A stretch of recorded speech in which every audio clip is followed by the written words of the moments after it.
Hello.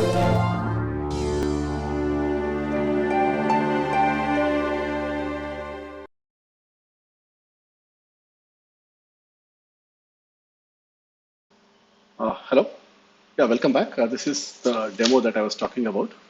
So the interface that you're seeing is what is called as a Python notebook, IPython notebook.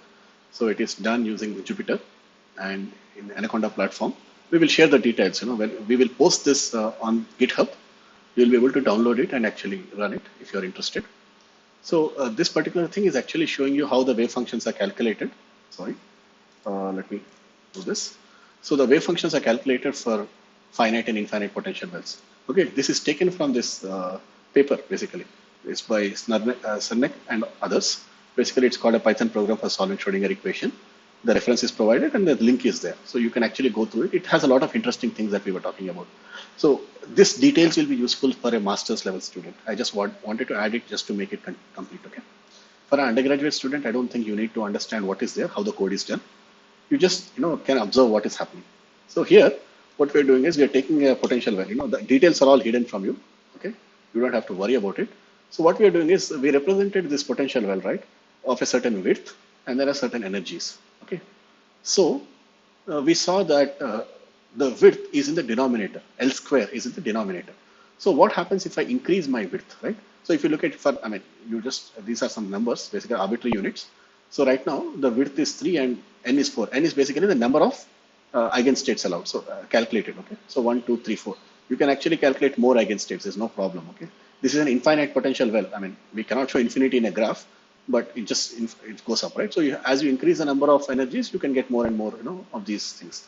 Okay, wave functions. So you see the wave functions, the first 3 wave functions, if you see, they are exactly what we said they will be, right? Like a sine, half wavelength, a full sine, and then this is the third state and so on.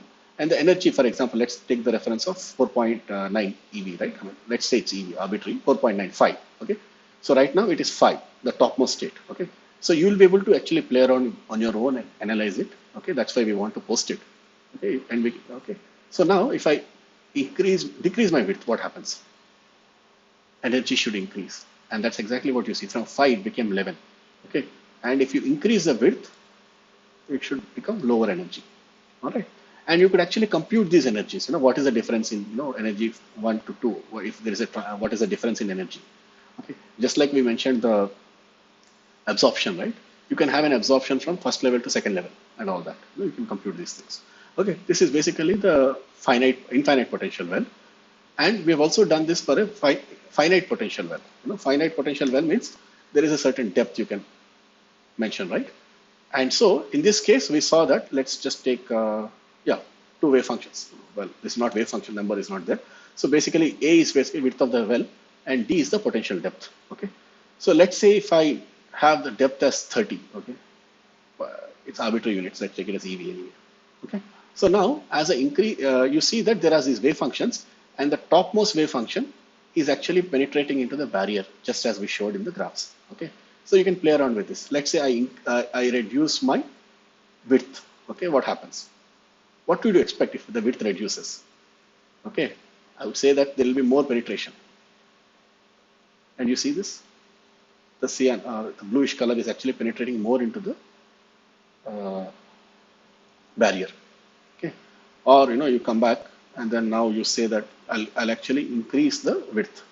When you increase it, of course, there are more levels which are showing up, and then there is less penetration into the barrier. Similarly, the depth will change. If you decrease the depth, there will be more penetration. Okay, let's go back to 2 here. So it's penetrating more, but if you increase the depth, for the corresponding energy, it will be actually deeper into the well, and it will not penetrate that much. Okay. So there are all kinds of interesting things. If some of you are interested in having deeper, if you want to work deeper into these areas and want to do research or something, you could always email me. Okay. We'll talk about it. We can do a small project based on some of these things, and we can actually do more work. Okay. All right.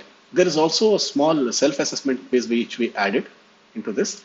So you just have to run this once, and you will have options. Basically eigen energies of an electron in infinite well are continuous, discrete, and insufficient.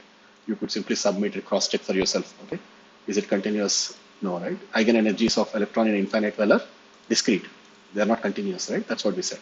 Similarly, some simple things. I mean, these are not really complicated questions, but it will give you, eigenfunctions penetrate outside the walls of an infinite well. Will they? Of course not, right? They don't. Only for a finite well they penetrate. So some simple, just sanity checks for you. So this is the short demo that I wanted to do, and I'll put it on GitHub. It will be an open resource, a GitHub repository which you can use and download. We will also add a note on how to run it. Okay. All right. If you guys are interested in coding, you could check it out. All right. Okay. Thank you so much. We will meet you next week.